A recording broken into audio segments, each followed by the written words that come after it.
بسم اللہ الرحمن الرحیم. چلے جی. بسم اللہ الرحمن الرحیم. حدیث نمبر 98. وعن ابی ہریرہ رضی اللہ عنہ قال خرج علينا رسول الله صلى الله عليه وسلم ونحن نتنازع في القدر فغضب حتى احمر وجهه حتى كأنما فقئ في وجنتيه حب. چلے یہ والی پہلے پڑھ لیں. ہاں كأنما فقئ في وجنتيه حب الرمان. گویا وجنتيه آپ کے دونوں رخسار پر ایسا لگ رہا تھا کہ انار کا دانے نچوڑے گئے ہیں. اتنے سرخ ہو گئے تھے غضب سے. تقدیر پر لوگ بحث کر رہے تھے اس لیے. فقال أبهذا أمرتم أم بهذا أرسلت إليكم إنما هلك من كان قبلكم حين تنازعوا في هذا الأمر عزمت عليكم ألا تنازعوا. عزمت علیکم یعنی میں تمہیں یقین سے کہتا ہوں کہ تم سے گویا ایگریمنٹ لیتا ہوں کہ تم اس پر بحث نہیں کرو. تو تقدیر کے مسئلے میں بحث مباحثہ بالکل حرام ہے. اس سے پہلے والی حدیث پڑھے رہ گئی تھی. وعن أبي خزامة عن أبيه رضي الله عنه قال قلت يا رسول الله أرأيت رقا نسترقيها ودواء نتداوى به وتقاتا نتقيها هل ترد من قدر الله شيئا؟ قال هي من قدر الله. رواه أحمد والترمذي وابن ماجه. حضرت ابو خزامہ اپنے والد سے روایت کرتے ہیں ہم نے عرض کیا یا رسول اللہ ہم جو دم کرتے ہیں یا دوا کرتے ہیں یا بچنے کی اور کوئی تدبیر اختیار کرتے ہیں نتقی بہا اس چیز کو جس کے ذریعے بچا جائے کوئی بھی احتیاطی تدبیر اختیار کرتے ہیں تو حل ترد من قدر اللہ شیء اس سے اللہ کی تقدیر کیا ٹل جاتی ہے؟ اگر نہیں ٹلتی تو بھئی ہمیں دوا کرنے کی ضرورت ہی نہیں ہے. تو آپ صلی اللہ علیہ وسلم فرمائے یہ بھی تقدیر میں سے ہی ہے. یعنی جس کی شفا تقدیر میں لکھی ہوتی ہے تو دوا بھی تقدیر میں ہی لکھی ہوتی ہے. سمجھ رہے ہو نا کہ بھئی یہ دوا کرے گا لہذا یہ ٹھیک ہو جائے گا. جیسے تعاون سے بعض صحابہ نے ارادہ کیا نا شام میں ہم جا رہے ہیں تو وہاں تعاون پھیلا ہوا ہے تو واپس آ جاتے ہیں. تو عبادہ ابن صامت رضی اللہ عنہ نے کیا عبادہ ابن صامت تھے کوئی اور صحابی تھے ابو عبیدہ ابن جرہ انہوں نے فرمایا کہ ہم اللہ کی تقدیر سے بھاگ رہے ہیں موت لکھی ہوئی ہے تو آ جائے گی. تو حضرت عمر نے کیا جواب دیا تھا نفر من قدر اللہ الی قدر اللہ. ہم اللہ کی تقدیر سے بھاگ کر بھی اللہ کی تقدیر ہی کی طرف آ رہے ہیں. تو یہی بات ہے جو آج کل لوگ کر رہے ہوتے ہیں کہ بھئی مقدر میں جو ہوگا ہو جائے گا تو اسباب اختیار نہیں کر رہے ہوتے. تو یہ حماقت اور بے وقوفی ہے. چلے حدیث نمبر 100. حدیث نمبر 99 ہو گئی نا. رواه ابن ماجہ نحوه عن عمرو بن شعیب عن نبی جدی. چلے آگے حدیث نمبر 100. دیکھو یہ جو حدیث جب آتی ہے نا عمرو بن شعیب عن نبی جدی تو یہ ہے عمرو بن شعیب عن ابی. ان کے والد تھے محمد ابن عمرو ابن العاص. محمد ابن عبداللہ ابن عمرو ابن العاص.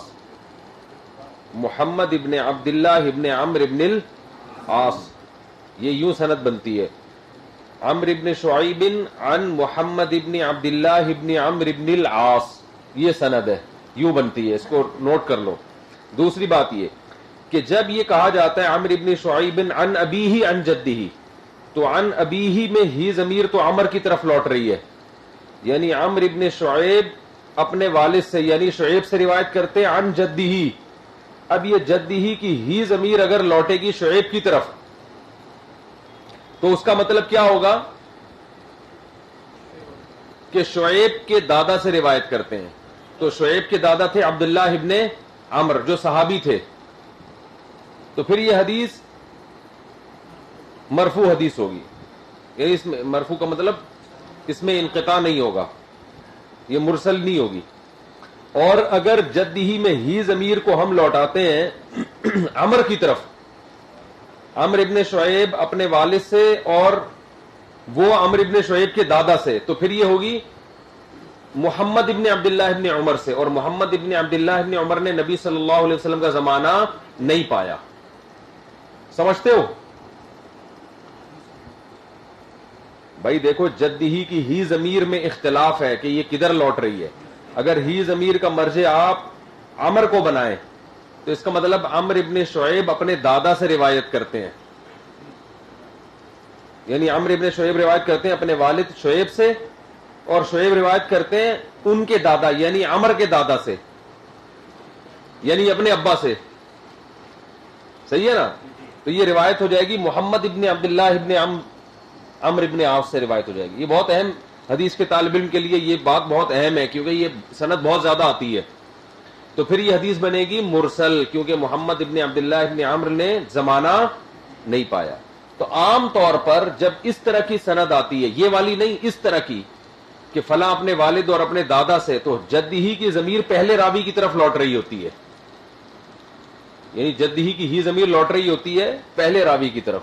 یعنی اس کا مطلب ہوتا ہے راوی اپنے ابا سے اور ابا اپنے ابا سے روایت کرتے ہیں، یہ مطلب ہوتا ہے.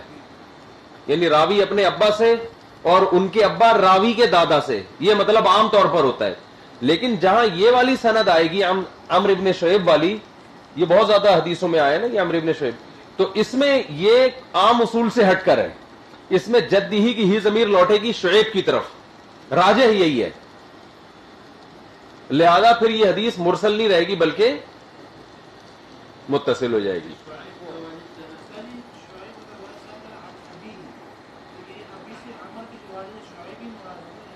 ارے بھائی میں ہی ضمیر کی بات کر رہا ہوں، ہی ضمیر سے عمر مراد ہے نا، تو ابھی سے شعیب مراد ہے.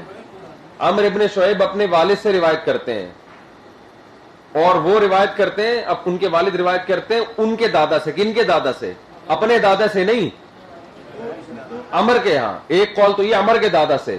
اور عام طور پر اس طرح کی سندوں میں جب جد ہی کا آتا ہے تو اس سے مراد جو پہلا راوی ہے اس کے دادا مراد ہوتے ہیں. لیکن اس میں گویا خلاف قیاس، اس سند میں اسپیشل جہاں بھی عمرو ابن شعیب آئے گی نا، تو ان جدی ہی سے مراد، ہی ضمیر سے مراد شعیب کے دادا مراد ہوں گے. عبداللہ ابن عمرو ابن العاص مشہور صحابی.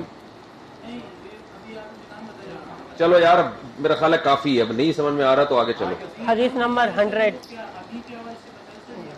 اس کے حوالے سے پھر ان سے سیکھ لینا، ان کو بعد میں سمجھا دینا. چلیں. حدیث نمبر 100. وعن ابی موسیٰ رضی اللہ عنہ قال سمعت رسول اللہ صلی اللہ علیہ وسلم یقول ان اللہ خلق آدم من قبضة قبضها من جميع الارض. اللہ تعالیٰ نے آدم علیہ السلام کو ایک مٹھی سے بنایا جو پوری زمین سے مٹھی لی گئی تھی. وہ صحیح ہے نا، یعنی زمین کے کسی ایک حصے کی مٹی نہیں تھی، پوری زمین کی مٹی کے ذرات اس میں شامل تھے. تو زمین کی تمام خاصیتیں آدم علیہ السلام میں آئی ہیں، اور اس کا اظہار ان کی اولاد میں ہوتا رہتا ہے. اس کا اظہار کس میں ہوتا ہے؟ آدم علیہ السلام کے کوئی کالا ہے، کوئی سفید ہے، کوئی سانولا ہے، کوئی، یعنی ہر لحاظ سے جو جو زمین کی خاصیتیں ہیں وہ اس میں آئی ہیں. چلیں. فجاء بنو آدم على قدر الارض منهم الاحمر والابيض والاسود وبين ذلك والسهل والحزن والخبيث. نرم بھی ہے اور سخت بھی ہے اور خبیث بھی اور طیب بھی. خبیث سے مراد طبیعت کا خبیث نہیں، یعنی شکلوں کے، شکل کے لحاظ سے عجیب عجیب بدصورت بھی اور خوبصورت بھی اور سخت کھالوں والے اور نرم بھی. آپ نے دیکھا ہوگا بعض ایسے ہوتے ہیں کھردرے، آپ اس کو ریگ مال کے طور پہ استعمال کر سکتے ہیں ان کی اسکن کو.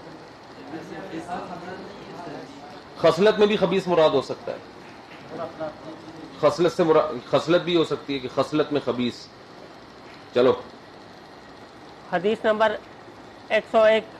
وعن ابی عبداللہ ابن عمرو رضی اللہ عنہما قال سمعت رسول اللہ صلی اللہ علیہ وسلم يقول ان اللہ خلق خلقه في ظلمة فألقى عليهم من نوره فمن اصابه من ذلك النور اهتدى ومن اخطأه ضل فلذلك اقول جف القلم على علم اللہ. رواه احمد والترمذی. عبداللہ ابن عمرو رضی اللہ تعالیٰ عنہ سے روایت ہے کہ رسول اللہ صلی اللہ علیہ وسلم نے فرمایا اللہ تعالیٰ نے اپنی مخلوق کو اندھیرے میں پیدا کیا، ان پر اپنا نور ڈالا، جس پر یہ نور پہنچ گیا وہ سیدھے راستے پہ چلا، جس سے یہ خطا ہو گیا وہ گمراہ ہو گیا.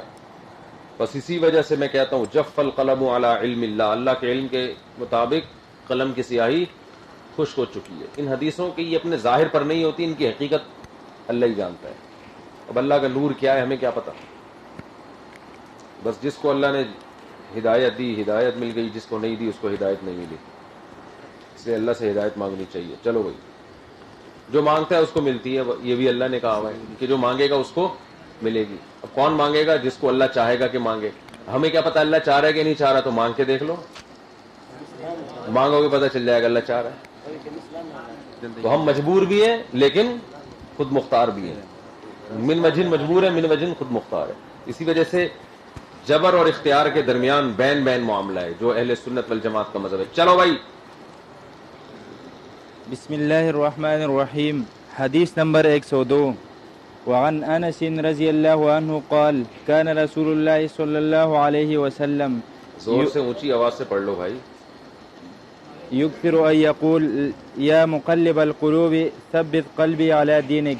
نبی صلی اللہ علیہ وسلم فرماتے تھے یا مقلب القلوب، اے دلوں کو پلٹنے والے میرے دل کو اپنے دین پر پلٹ دے. فقلت يا نبي الله آمنا بك وبما جئت به فهل تخاف صحابی نے پوچھا یا علينا. رسول اللہ ہم تو آپ پر ایمان لائیں تو کیا آپ کو ہم پر خوف بھی ہے کہ ہم پلٹ نہ جائیں؟ تبھی تو آپ ہمیں یہ دعا سکھا رہے ہیں. تو آپ صلی اللہ علیہ وسلم فرمایا نعم، ہاں. إن القلوب بين إصبعين من أصابع الله يقلبها كيف اللہ يشاء. کی انگلیوں کے درمیان ہے دل، جس طرف سے چاہے پلٹ دے. تو اللہ سے عافیت مانگا کرو. رواه الترمذي وابن ماجه. چلو آگے 103. حدیث نمبر 103. وعن ابی موسیٰ رضی اللہ عنہ قال قال رسول اللہ صلی اللہ علیہ وسلم مثل القلب كريشة بأرض فلاة يقلبها الرياح وحرا لبطن. رواہ احمد. حضرت ابو موسیٰ فرماتے ہیں دل کی مثال اس زمین میں اس گھاس پھوس کی طرح ہے جس کو زمین یقلبها الریاح ظاہرا لبطن، اس کو ہوائیں پلٹ دیتی ہیں ظاہراً اوپر سے، لبطن نیچے لے جاتی ہیں الٹ پلٹ کے. تو جیسے ہواؤں کے تصرف ہوتے ہیں نا، اس سے وہ خش و خاشاک گھومتے رہتے ہیں، اوپر کا حصہ نیچے، نیچے کا حصہ اوپر، تو ایسے دل بھی ہمارے پلٹتے رہتے ہیں. یعنی اس بات کا امکان ہوتا ہے کہ ایمان سے کفر پہ اور کفر سے ایمان پہ. تو اللہ سے پناہ مانگنی چاہیے. اس پہ اطمینان نہیں کرنا چاہیے کہ میرا دل مومن ہے اور میں ہدایت پہ چل رہا ہوں. کچھ بھی ہو سکتا ہے کسی بھی ٹائم. اللہ سب کو محفوظ رکھے. جی چلو یار اسپیڈ مارو، ایسے کیا ہوگا؟ یہ تو مجھے جتنی نفرت سستی سے ہے نا اتنی کسی چیز سے نہیں ہے. حدیث نمبر بہت 104. برا لگتا ہے مجھے وہ آدمی جو سست ہے، وہ دنیا میں کسی کام کا نہیں ہوتا. دل چاہتا ہے اس کو چرچ پکڑا دو اور بیٹھ کے سٹا لگاؤ بیٹھ کے. اس عمر میں تم اتنے ڈھیلے ہو، اور جلدی ذرا جوش کے ساتھ. مجھے دیکھو میں کیسے بیٹھا ہوا ہوں. حدیث نمبر 104. وعن علی رضی اللہ عنہ قال قال رسول اللہ صلی اللہ علیہ وسلم جوش ہونا چاہیے لا انسان کی يؤمن اس عمر عبد میں. یار حتى آپ يؤمن بأربع يشهد ان لا اله الا الله جوش ہوتا ہے، وان بیٹھتا ہے، شوق سے پڑھتا ہے عبارت، اونچی آواز سے پڑھتا ہے، انتظار کرتا ہے میرا نمبر کب آئے گا. ایسے بیٹھے ہوئے یوں پہلے یوں گھنٹہ دیکھ رہا ہوگا. لا يؤمن عبد حتى يؤمن بأربع يشهد ان لا اله الا الله واني رسول الله بعثني بالحق ويؤمن بالموت والبعث بعد الموت چلیں یہ ويؤمن آسان بالقدر. حدیث ہے. جی رواه الترمذي وابن ماجه. آگے چلیں حدیث 105. نمبر 105. وعن ابن عباس رضی اللہ عنہ قال قال رسول اللہ صلی اللہ علیہ وسلم صنفان من امتی لیس لهما فی الاسلام نصیب المرجئة والقدریہ. رواه الترمذی وهو هذا حدیث غریب. صحیح نا. مرجیہ کا بھی پتہ چل گیا آپ کو، جو امید دلاتے ہیں، کہتے ہیں اعمال کا ایمان سے کوئی تعلق نہیں ہے. اور قدریہ اس کے بالکل اپوزٹ ہے، تقدیر کے منکر. چلیں آگے حدیث نمبر 106. حدیث نمبر 106. وعن ابن عمر رضی اللہ عنہما قال سمعت رسول اللہ صلی اللہ علیہ وسلم يقول يكون في امتی خسف ومسخ وذلك في المكذبین. خس کمانا زمین میں اللہ دھسیں گے لوگوں کو، اور مس کمانا چہرے بھی تبدیل ہوں گے. اللہ سب کو محفوظ رکھے. فی المکذبین بالقدر، یہ وہ لوگ ہوں گے جو تقدیر کے منکر تھے بالقدر. آگے حدیث نمبر 107. وعنه رضی اللہ عنہ قال قال رسول اللہ صلی اللہ علیہ وسلم القدریۃ مجوس هذه الامہ ان مرضوا فلا تعودوهم وان ماتوا فلا تشهدوهم. رواه احمد و ابو تقدیر کے داؤد. منکر اس امت کے مجوسی ہیں. مجوس اس لیے کہا ہے کہ مجوس جو ہے نا وہ کیا ستاروں کو سمجھتے ہیں نا کہ یہ اس میں تصرفات کریں گے. افعال العباد مخلوقۃ بقدرہم بان للعالم الہین. ہاں مجوس کہتے تھے دو خدائیں، ایک شر کا بنانے والا اور ایک خیر کا بنانے والا. تو انہوں نے بھی یہ کہہ دیا کہ انکار کر کے کہ انسان خود مختار ہے، وہ خود خالق ہے.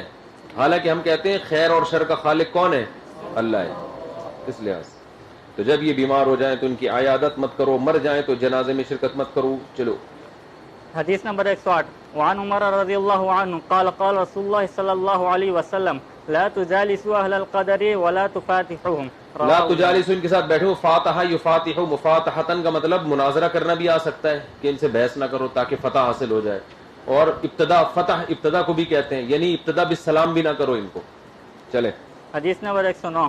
وعن عائشہ رضی اللہ عنہا قالت قال رسول اللہ صلی اللہ علیہ وسلم ستة لعنتهم ولعنهم الله وكل نبي يجاب الزائد في كتاب الله والمكذب بقدر الله والمتسلط بالجبروت ليعز من أذل دیکھو الله. الزائد فی کتاب اللہ کی کتاب میں اضافہ کرنے والا، ٹھیک ہے نا، تحریف کرنے والا.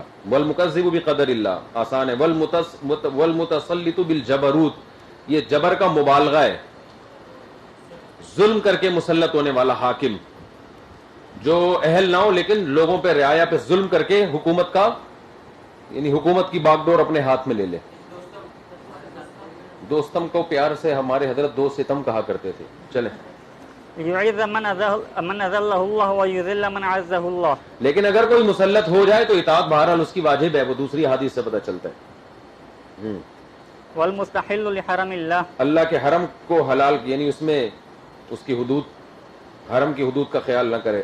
والمستحل من عطرتی ما حرم اللہ، میرے رشتہ داروں میں اس چیز کو حلال کر دے جس کو اللہ نے حرام کیا ہے، یعنی ان کی عزت نہ کرے، ان کی بے اکرامی کرے. چلیں والتارک لسنتی، میری سنت کا ترک کرنے والا. چلیں وعن مطر ابن عکامس رضی اللہ عنہ قال قال رسول اللہ صلی اللہ علیہ اس وسلم. کی جو یہ والی روایتیں ہیں نا ان میں ساری حدیثیں صحیح نہیں ہیں، ان میں کچھ ضعیف بھی ہیں، کچھ حسن بھی ہیں، کچھ صحیح ہیں. اذا قضى الله لعبد ان يموت بارض جعل له اليها حاجة. حدیث میں حضرت مطر ابن عکامس کہتے ہیں جب اللہ کسی کا کسی زمین پہ مرنے کا ارادہ کر لے، اس کو مارنے کا ارادہ کر لے تو اللہ اس کے لیے وہاں حاجت پیدا کرتے ہیں، وہاں چلا جاتا ہے کسی کام سے. وعن عائشة رضی اللہ عنها قالت قلت يا رسول الله ذراري المؤمنين قال من آبائهم فقلت يا رسول الله بلا عمل قال الله أعلم بما كانوا عاملين قلت فذراري المشركين قال من آبائهم قلت بلا عمل قال الله أعلم بما كانوا عاملين. حضرت عائشہ فرماتی میں نے عرض کیا یا رسول اللہ مومنین کی بچے جو ہوتے ہیں ان کا کیا حکم ہے؟ آپ نے فرمایا اپنے باپ دادا سے ہیں. میں نے عرض کیا بلا عمل، بغیر عمل کے وہ مومن کہلائیں گے؟ فرمایا اللہ کو معلوم ہے کہ یہ کیا عمل کرنے والے تھے. پھر میں نے عرض کیا مشرکین کی اولاد، آپ نے فرمایا اپنے باپ دادا سے. میں نے عرض کیا بغیر عمل کے؟ فرمایا اللہ کو پتہ ہے کہ یہ کیا عمل کرنے والے تھے. تو یہ اس حدیث کی بیس پر بعض علماء اس کے قائل ہوئے ہیں کہ جو مومن کے بچے ہیں وہ مومن ہی شمار ہوں گے اور جو کافر کے بچے ہیں وہ مشرکی شمار ہوں گے اور جہنم میں جائیں گے. لیکن حدیث کا جو اگلا جملہ ہے اللہ کو پتہ ہے کہ وہ کیا عمل کرنے والے تھے، تو اس سے اس حدیث سے یہ مفہوم ہو رہا ہے کہ اللہ اپنے علم کی بنیاد پہ فیصلہ کرے گا کہ ان کو اگر بلوغت بالغ ہو کے یہ ایمان اختیار کرتے یا کفر اختیار کرتے، تو یعنی من جملہ تو وہ مومن ہی شمار ہوں گے، لیکن اللہ اپنے علم کے مطابق وہ فیصلہ تبدیل کرے گا. فیصلہ مطلب ظاہر میں ہمیں لگ رہا ہے. تو اس میں راجح قول یہ ہے کہ اللہ تعالیٰ مومنین کے جو، اور بعض نے یہ کہا ہے کہ دوسری جو حدیث ہے جن سے پتہ چلتا ہے کہ مومنین کے بچے جنت میں جائیں گے، تو یہ ان کے لیے ناسخ ہیں. ناسخ کا مطلب رسول اللہ صلی اللہ علیہ وسلم کو پہلے اس بات کا علم نہیں تھا تو آپ نے اجمالی جواب دیا کہ اللہ کو پتہ ہے یہ کیا کرنے والے ہیں، تو اللہ ہی خوب جانتے ہیں ان کے بارے میں. بعد میں جب آپ صلی اللہ علیہ وسلم کو وحی ہوئی تو وہ جزم کیا ہے، جزم کے ساتھ فیصلہ کیا کہ مومنین کے بچے وہ جنت میں ہوں گے بغیر عمل کے، وہ اپنے ماں باپ کی وجہ سے. اور کافر کے بچوں کے بارے میں توقف فرمایا آپ صلی اللہ علیہ وسلم نے. اور اس کے بارے میں راجح قول کیا ہے وہ میں پھر اگلی حدیث میں انشاءاللہ بتاتا ہوں آپ کو.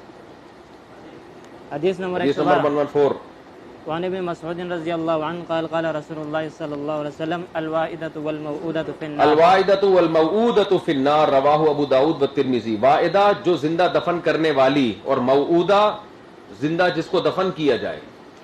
یہ حدیث میں بہت سارے اشکالات ہوتے ہیں کیونکہ اس میں صراحت ہے کہ جس عورت نے زندہ اپنی بچی کو دفن کیا وہ بھی جہنم میں، اور اس کے حدیث کے جو ظاہر سے پتہ چل رہا ہے، اور جس بچی کو دفن کیا گیا وہ بھی کہاں؟ جہنم. تو اب اس بیس پر بعض علماء کا یہ عقیدہ ہے کہ کافر کی بچی، جو کافر تھا اس نے اپنی بچی کو زندہ دفن کیا تو وہ تو جہنم میں جائے گا، لیکن وہ بچی بھی چونکہ غیر مسلم کی تھی اس لیے وہ بھی کہاں جائے گی؟ اس حدیث کے ظاہر سے یہ پتہ چل رہا ہے. لیکن اگر ہم دوسری نصوص کو دیکھتے ہیں تو دوسری نصوص سے پتہ چلتا ہے اس حدیث کی جو تشریحات کی گئی ہیں.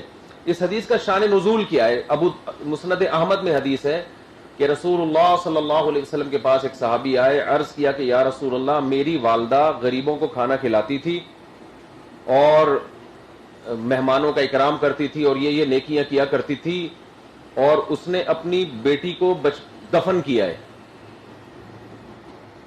تو کیا میری ماں کی یہ نیکیاں کام آئیں گی؟ وہ کہاں جائے گی؟ تو آپ صلی اللہ علیہ وسلم نے اس موقع پر فرمایا الوائدۃ والموعودۃ فی النار، زندہ دفن کرنے والی اور جس کو دفن کیا گیا دونوں آگ میں. سمجھ رہے؟ تو اب اس حدیث سے تو اور زیادہ تائید ہو جاتی ہے کہ جس نے دفن کیا وہ بھی جہنم میں اور جس کو دفن کیا جا رہا ہے وہ بھی جہنم. اس کا جواب بعض علماء نے یہ دیا ہے کہ جس کو دفن کیا گیا تھا وہ بالغ تھی.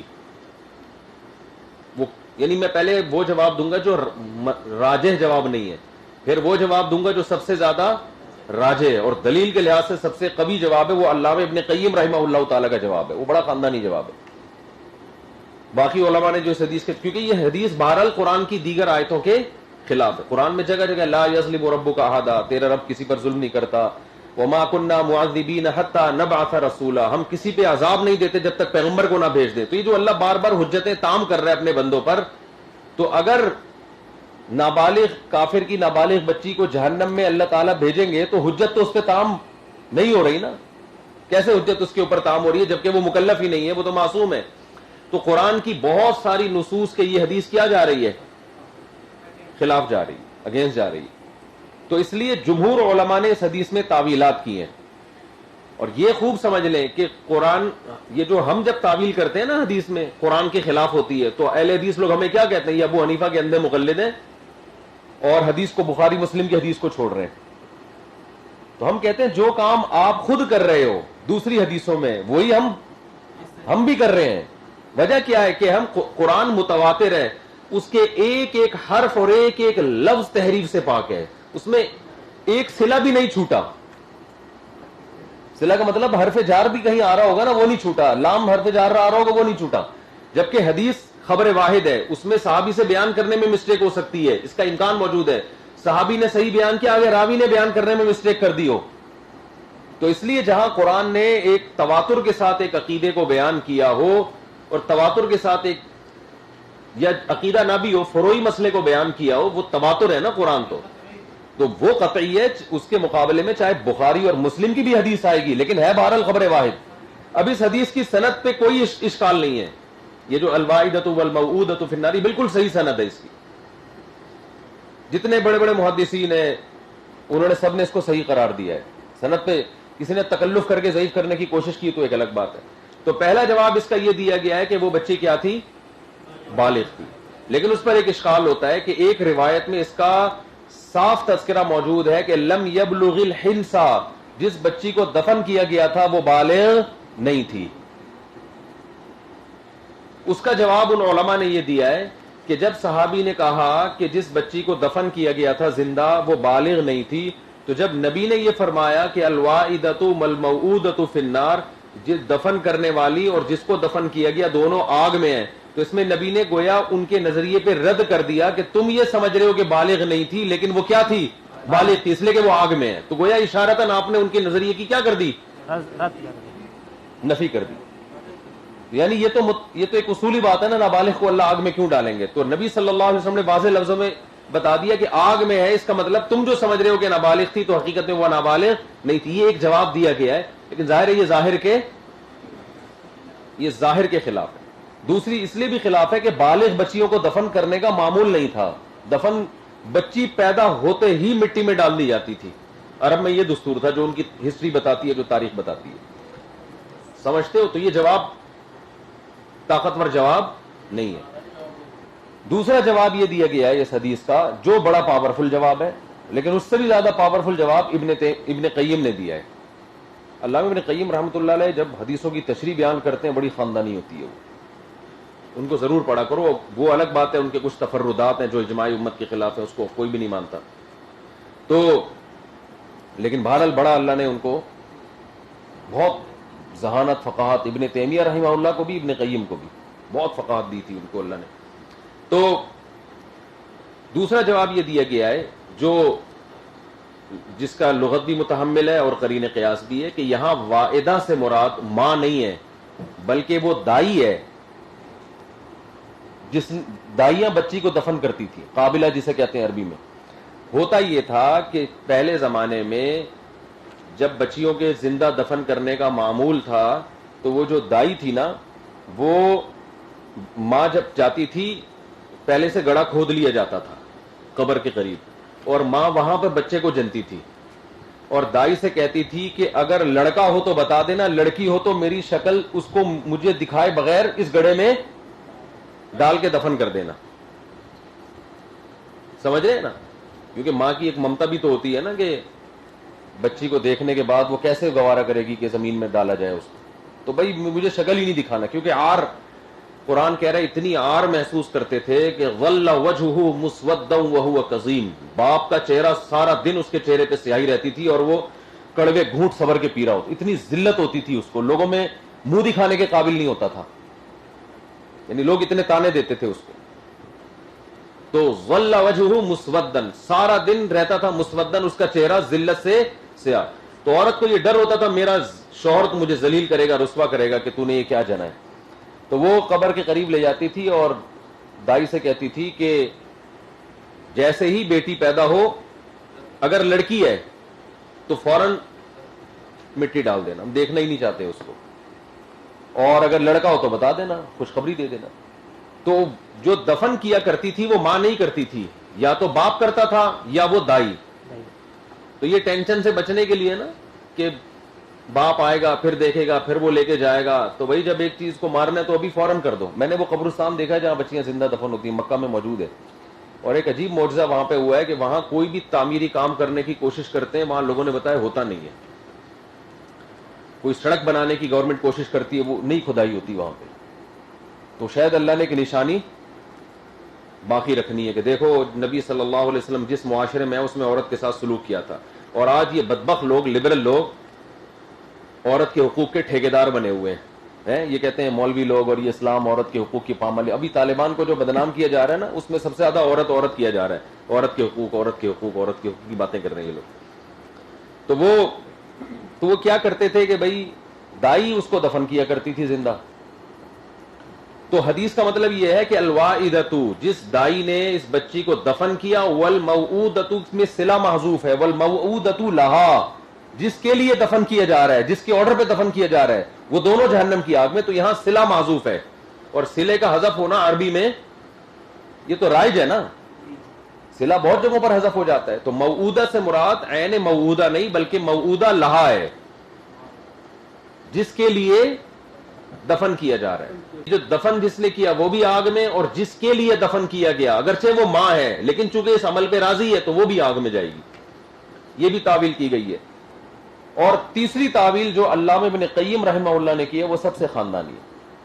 وہ یہ فرماتے ہیں کہ جمہور کا یہ مذہب ہے، جمہور کا یہ قول ہے کہ قیامت کے دن اللہ تعالی جتنے بھی غیر مسلموں کے بچے ہیں یا وہ غیر مسلم جن تک اسلام پہنچا ہی نہیں ہے، اسلام کی دعوت ہی نہیں پہنچی، تو قیامت کے دن ان کو آزمایا جائے گا، جو راجح قول ہے. اب یہ بھی دیکھو بہت سے غیر مسلم ایسے ہیں جن تک اسلام کی دعوت پہنچی نہیں، ان کے بارے میں اجماع ہے کہ وہ جہنم میں نہیں جائیں گے حالانکہ وہ عاقل بالغ تھے. تو سوال پیدا ہوتا ہے جب وہ عاقل بالغ ہو گئے جہنم میں نہیں جائیں گے تو ایک معصوم بچی کس بیس پہ جہنم میں جائے گی؟ تو یہ بھی تو قرآن و سنت سے ہی پتہ چلتا ہے نا، جس تک اسلام کی دعوت نہیں پہنچی تو وہ معذور سمجھا جائے گا قیامت کے دن، یعنی اس سے اسلام کے بارے میں سوال نہیں ہوگا. تو قیامت کے دن اس کو آزمایا جائے گا. تو نبی صلی اللہ علیہ وسلم نے یہ جو فرمایا کہ قیامت یعنی الواعدۃ والموعودۃ فی النار، جو جننے والی ہے، جو اس کو مٹی میں ڈالنے والی ہے وہ بھی، اور جس کو مٹی میں ڈالا گیا وہ دونوں آگ میں. تو یہاں آگ کا مطلب یہ ہے کہ اس بچی کو قیامت کے دن عقل دے کے بالغ کر کے آزمایا جائے گا. اگر وہ آزمائش میں ناکام ہو گئی تو اس بیس پہ اس کی بخشش نہیں ہوگی کہ اس کو زندہ دفن کیا گیا تھا. بہت سے کافر مظلومن قتل ہوتے ہیں، تو ان کا مظلومن قتل ہونا، کیونکہ حدیث کا شان نزول بتا رہا ہے کہ وہ صحابی کہہ رہے ہیں کہ میری ماں جو تھی وہ اتنے اچھے اچھے خیر کے کام کیا کرتی تھی مگر شرک پر موت واقع ہوئی اور اس نے اپنی بچی کو زندہ بھی دفن کیا ہے. تو جیسے اس کی نیکیاں، لوگوں کے خدمت کرنا اور لوگوں کے کام آنا، یہ خدمت کفر کے ہوتے ہوئے بخشش کا ذریعہ نہیں ہے، حالانکہ اس نے نیکیاں کی ہیں، یہ نیکیاں ضائع ہوں گی. تو اسی طرح کسی کافر پہ ظلم ہو جانا، ظلمن قتل ہو جانا، اس قتل ہونے کی بیس پہ وہ جو کفر کا جرم ہے اس سے وہ محفوظ نہیں ہوگا. تو حدیث کا مقصد کسی اسپیسیفک کسی خاص لڑکی کو جہنمی قرار دینا نہیں ہے. حدیث کا بنیادی مقصد یہ ہے کہ وعد کی بیس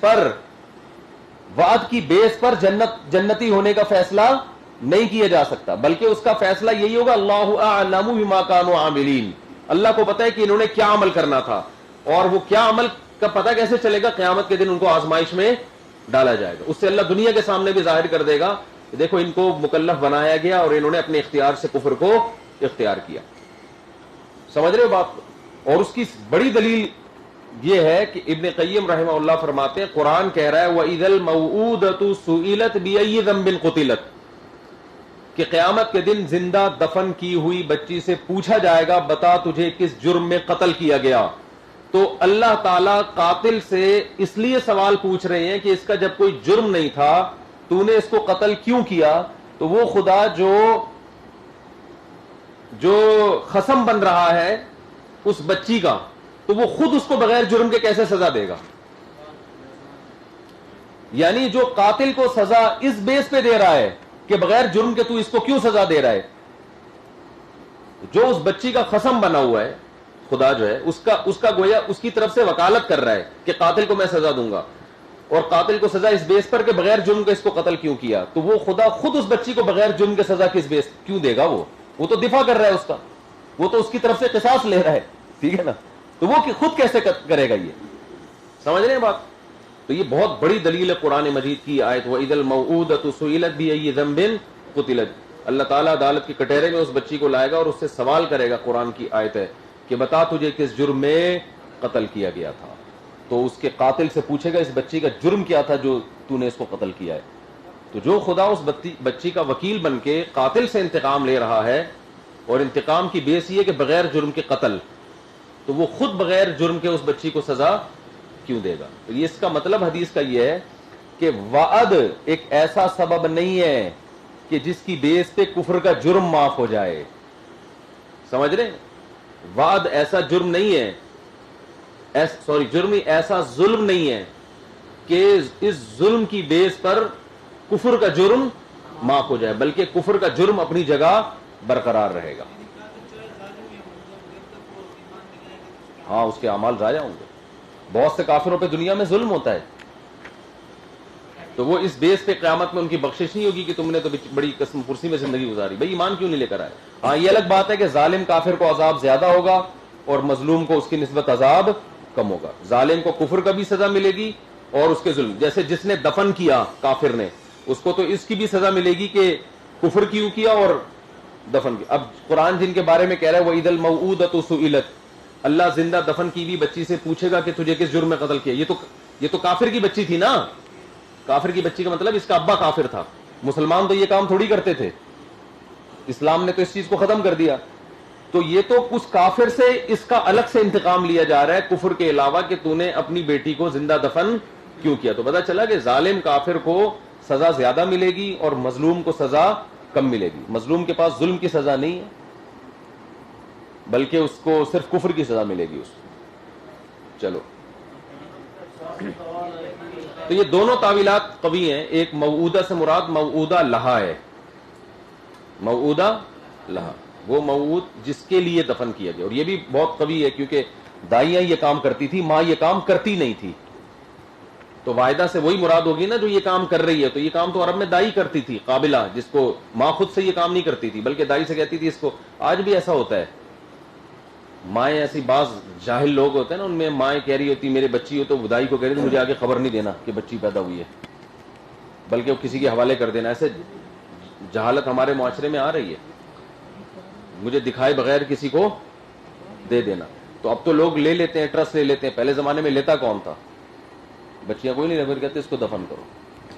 اللہ بچائے یار. ایک صحابی نے 100 بچیوں کو زمانے جاہلیت میں زندہ دفن ہونے سے بچایا تھا. انہوں نے نبی سے عرض کیا یا رسول اللہ میں نے 100 لڑکیوں کو دفن ہونے سے بچایا ہے، پیسے دے دے کے خریدا ہے ان کو. ان کے ماں باپ کو کہا مجھے دے دو، پیسے لے لو، میں تمہیں ان بچیوں کو تمہاری نظروں سے اوجھل کر دوں گا، لیکن یہ کام میں نے کفر میں کیے ہیں، تو کیا میری یہ نیکی قیامت کے دن کام آئے گی؟ تو آپ صلی اللہ علیہ وسلم نے فرمایا اسی نیکی کی وجہ سے اللہ نے تمہیں ایمان کی توفیق دی۔ اور ایک صحابی نے اپنا واقعہ سنا ہے، میں نے زمانے جاہلیت میں اپنی بچی کو خود اپنے ہاتھوں سے دفن کیا، جبکہ وہ قبر کی مٹی بھی میرے ہاتھوں سے کھود کھود کے نکال رہی تھی، اتنی بڑی ہو چکی تھی، سفر سے واپس آئے تھے نا،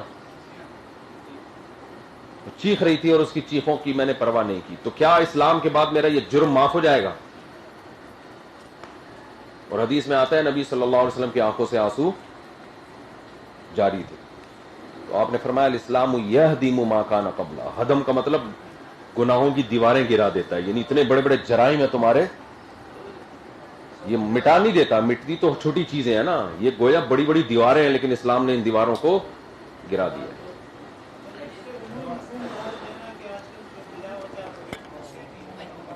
بالکل اس میں داخل ہے یہ تو علامہ ابن کثیر نے لکھا ہے کہ جو مائیں اپنے پیٹ میں بچوں کو ضائع کرتی ہیں وہ بھی وعید میں داخل ہیں، قتل تو کر دیا نا جی۔ یہ ایمان بالغیب نہیں ہوتا، ایمان بالغیب کا اعتبار ہے استاد جی، لیکن یہاں پر تو ایمان بالغیب نہیں ہوگا استاد جی۔ کیا مطلب؟ یعنی ایمان بالغیب کے وہ قیامت کا بھی مشاہدہ کر لیں گے اور وہاں کے احوال کا بھی مشاہدہ ہو جائے گا انہیں۔ کیا بول؟ نہیں تو وہ اللہ غیب میں رکھ کے آزمائے گا نا ان کو، وہ تو اللہ جانتا ہے کیسے آزمائش ہوتی ہے۔